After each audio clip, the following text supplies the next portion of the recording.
Hello everyone, welcome to the next lecture of our operating system course. And in this module of memory management, today we will be studying what are the types of memory allocation. देखो, हमें ये पता है कि जो हमारी main memory है वो लिमिटेड होती है और उस लिमिटेड मेन मेमोरी के थ्रू हमें मल्टीपल प्रोसेसेस को एग्जीक्यूट करना होता है. So today we will be see जो एक प्रोसेस होता है ना, बेसिकली उसके लिए मेमोरी कैसे एलोकेट होती है. ठीक है, तो देखते हैं फिर.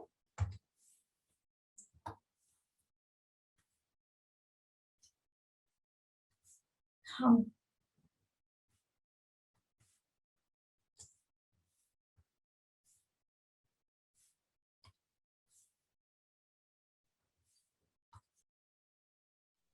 Thank you for choosing to consume our content on our YouTube channel. But what I want to say is this content can be better consumed if you consume it on nardos.io, because programming is a doing activity. So if you really want to learn it, you have to code the questions. And on Nardos, besides videos, we have these questions and we have MCQs, FAQs, hint videos, and a lot more. We also have this career tab where you can apply to amazing companies. Intuit is hiring via us, City Mall is, Verse Innovation is, Hacker Earth is also hiring via us, and the new ones are Country Delight and MobiQuick. So to apply to these companies and to consume the content in proper manner, Nardos.io is the place. And to help you more, we have this community tab where you can ask your doubts, and we hold regular contests in our compete tab. So YouTube is a very passive way of consuming this content. Come and consume this content on Nardos.io. Thank you. तो हम शुरू करते हैं types of memory allocation. ठीक है, हमारे पास दो तरीके हैं मेमोरी एलोकेट करने के. एक है स्टैटिक और एक है डायनेमिक. देखो, एक बात मैं बता रही हूँ, ये ना बहुत ध्यान से सुनना. मैं क्वेश्चन पूछूंगी अभी ये स्टैटिक और डायनेमिक एक्सप्लेन करने के बाद में. अगर तुम मेरी बात ध्यान से सुनोगे तो तुम्हें पक्का उसका आंसर आता होगा. ठीक है, तो देखो शुरू करते हैं. जो मैंने स्टैटिक मेमोरी एलोकेशन है ना, ये कौन करता है? ये करता है कंपाइलर. बेसिकली जो मेरी स्टैटिक मेमोरी एलोकेशन है वो कंपाइलर हैंडल करता है, और कंपाइलर ही मेमोरी एलोकेट करता है और वही मेमोरी को फ्री भी करता है. ठीक है, इसे हम ऑटोमेटिक मेमोरी भी बोलते हैं. ठीक है, basically it is implicitly handled by the compiler. Word लिख देती हूँ, इम्प्लिसिटली. ठीक है, अब जो डायनेमिक मेमोरी है ना, वो हमारा यूजर हैंडल करता है. यूजर ही वो मेमोरी को एलोकेट करता है और यूजर ही उस मेमोरी को डी एलोकेट भी करता है. तो देखते हैं हम कैसे कैसे क्या डिफरेंस है इन दोनों मेमोरी एलोकेशन के टाइप्स में.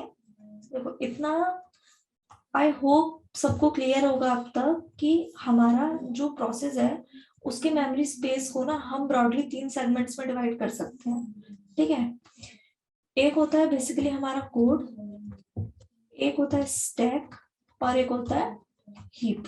ठीक है, अब जो हमारा कंपाइलर मेमोरी एलोकेट करता है ना, वो मेमोरी एलोकेट करता है स्टैक में जाके, और जो हमारा यूजर होता है वो मेमोरी एलोकेट करता है हीप में जाके.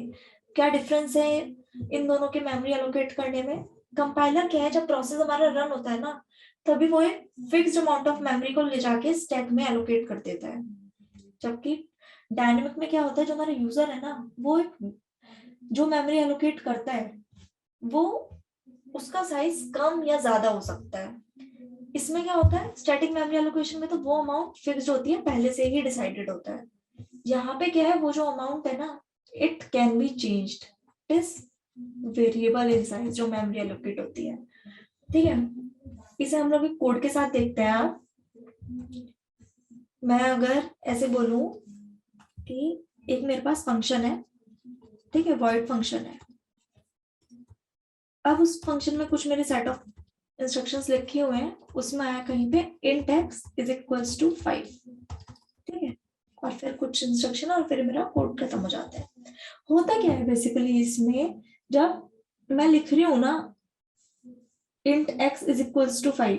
तो सबसे पहले तो जब मेरा ये प्रोग्राम चलता है तो क्या होता है, x नाम के वेरिएबल के लिए कुछ मेमोरी स्टैक में जाके एलोकेट हो जाती है, ठीक है, और वहां पे 5 स्टोर होता है। बेसिकली स्टैक में होता क्या है हमारा, ये स्टैक है अगर, तो x के लिए x में 5 जाके स्टोर हो जाता है, और ये जो मेमोरी है ना, ये तब तक एलोकेटेड रहती है जब तक मेरा जो ये फंक्शन है ये एग्जिस्ट करता है। जब ये फंक्शन मेरा टर्मिनेट हो जाता है, जब ये फंक्शन खत्म हो जाता है, जब तक इस फंक्शन की लाइफ होगी तब तक ये मेमोरी यहाँ पे एलोकेटेड रहेगी, चाहे x आगे जाके यूज हो रहा है नहीं हो रहा, इट डजेंट मैटर।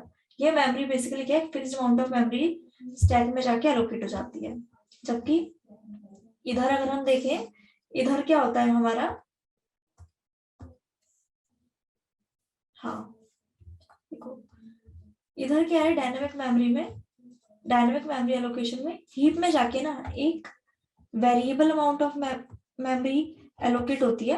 होता क्या है, हमारे पास ना यूजर के पास 3 इनबिल्ट फंक्शन कॉल्स हैं। वो 3 इनबिल्ट फंक्शन कॉल्स किस लिए, वो ना मेमोरी को एलोकेट करवाती हैं। 3 है, कौन कौन सी है हमारे पास, कैलॉग, रियलॉग और मैलॉग। इन तीनों फंक्शन कॉल को यूज करके यूजर मेमोरी को एलोकेट करता है, जो हमारी हीप में जाके स्टोर होती है, ठीक है, हीप में जाके असाइन होती है अगर हम सही वर्ड्स बोले तो। जो ऐसे ही अब एलोकेट करती, जब डीएलोकेशन का काम भी यूजर का ही है, तो उसके लिए भी कुछ इनबिल्ट फंक्शन कॉल है, और वो हमारी जो इनबिल्ट फंक्शन कॉल है वो है फ्री, ठीक है। फ्री से क्या होता है, जो मेमोरी हम इन 3 फंक्शन कॉल से एलोकेट कर रहे हैं ना, वो हम फ्री से डिलीट कर देते हैं, फिर डीएलोकेट कर देते हैं। अभी हम देखेंगे कैलॉग, रियलॉग, मैलॉग किस तरह से काम करते हैं। होता क्या है, जैसे हमने स्टैक में देखा, स्टैक में तो जब तक हमारे उस फंक्शन की लाइफ होती है तब तक वो हमारे फंक्शन कॉल्स की लाइफ रहती है।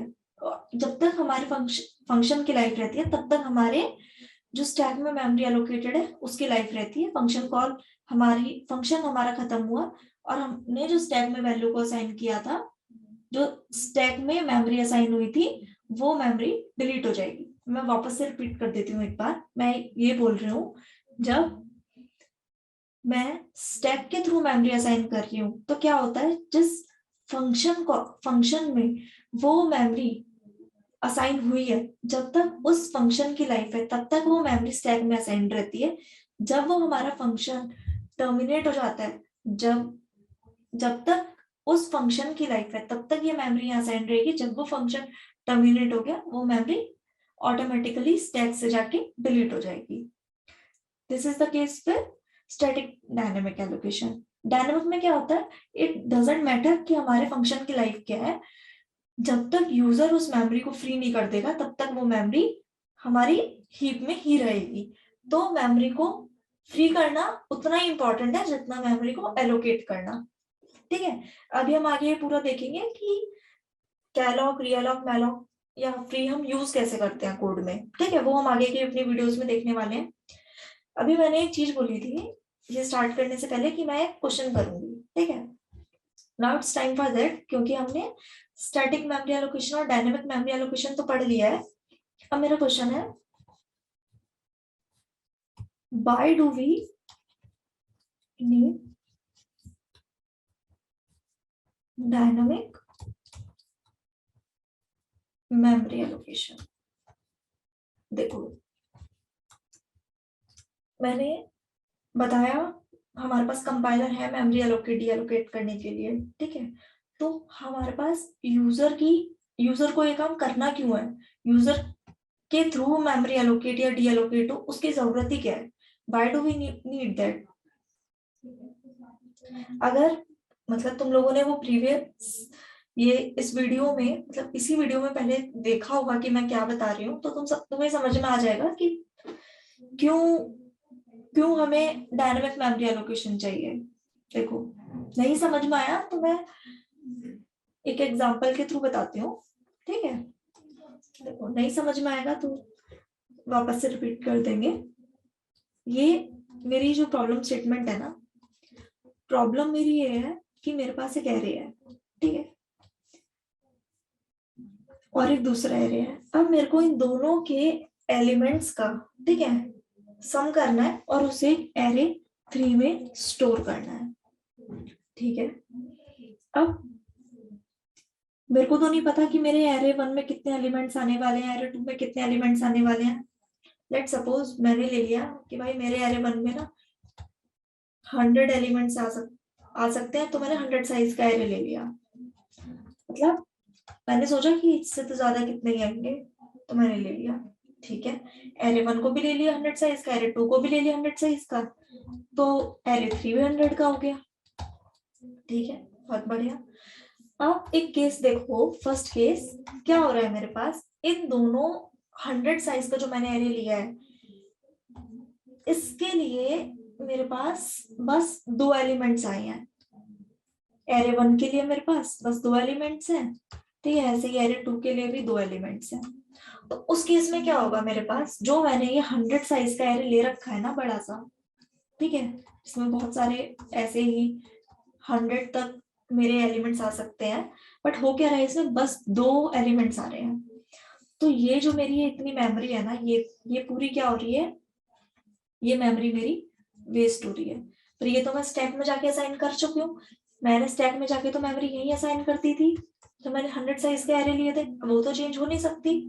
तो ये जो मेरी पूरी मेमोरी है ना, ये वेस्ट होगी। ऐसे ही एरे 1 के लिए वेस्ट होगी, एरे 2 के लिए भी, और एरे 3 के लिए भी। तो अगर हम इस केस में देखें, हो क्या रहा है हमारे पास, जब हम ऑलरेडी स्टैक में 100 साइज का एरे डिफाइन कर दे रहे हैं, या 100 साइज के एरे के लिए जगह ले रहे हैं स्टैक में जाके, और एलिमेंट्स हमारे पास कम ही आ रहे हैं, तो हमारे पास जो वेस्टेज ऑफ मेमोरी है ना, वो बहुत ज्यादा हो रही है। क्या हो रहा है हमारे पास, अगर हम देखें तो केस 1 में क्या हुआ, वेस्टेज ऑफ मेमोरी, बहुत बढ़िया। अब दूसरा केस देखो, दूसरा केस मेरे पास क्या हो सकता है, मैंने तो लिया था 100 साइज के एरे, ठीक है, एरे 1 एरे 2, और मेरे पास आ गए 105 एलिमेंट्स, एरे 1 में भी और एरे 2 में भी। अब कैसे आएंगे, 100 एलिमेंट्स तक तो मैं इसमें स्टोर करवा दूंगी, बट वो जो बचे हुए 5 एलिमेंट्स वो कहाँ जाएंगे, ठीक है। तो वो किसी ना किसी अनएलोकेटेड मेमोरी को उसे एक्सेस करने का ट्राई करेंगे, तो मेरा एरर आ जाएगा। तो इस केस में क्या हो रहा है, हमारे पास जो मेमोरी है, बेसिकली जो हमने मेमोरी अलॉट की थी, वो कम पड़ जा रही है, फिर हमें दिक्कत होगी। तो दूसरा केस क्या है हमारे पास, नॉट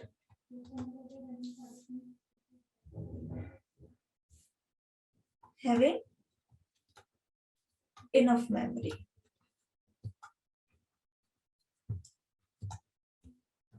तो बेसिकली अगर मैं इसे सम अप करने के लिए बताऊं कि हमने इस एग्जांपल में देखा क्या, कि हुआ क्या, केस 1 में हमारे पास जो हमने ऑलरेडी 100 साइज का एरे ले लिया था, 100 एलिमेंट्स जिस एरे में फिट हो जाए, हमने ऐसा लिया था एरे, उस एरे में तो बस 2 ही एलिमेंट्स आए, तो हमारे 98 एलिमेंट्स का जो स्पेस था वो सारा वेस्ट हो गया।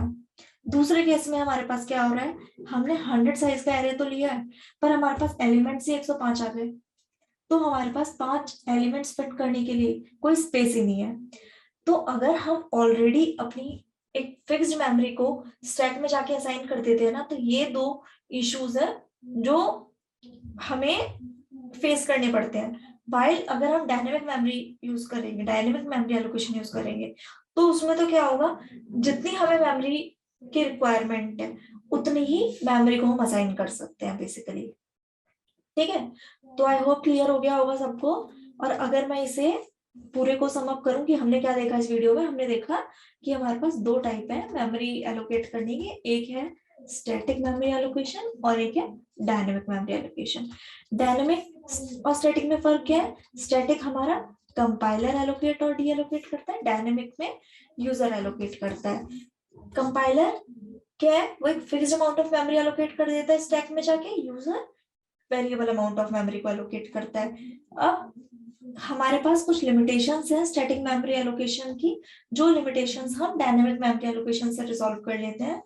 तो डायनेमिक मेमोरी एलोकेशन से हम लोग मेमोरी को एलोकेट और फ्री कैसे करते हैं, जो उसके 3 इनबिल्ट फंक्शन कॉल्स हैं मेमोरी एलोकेट करने के, और जो फ्री है मेमोरी डी एलोकेट करने का, ये दोनों चीजें तो हम आगे जाके देखेंगे।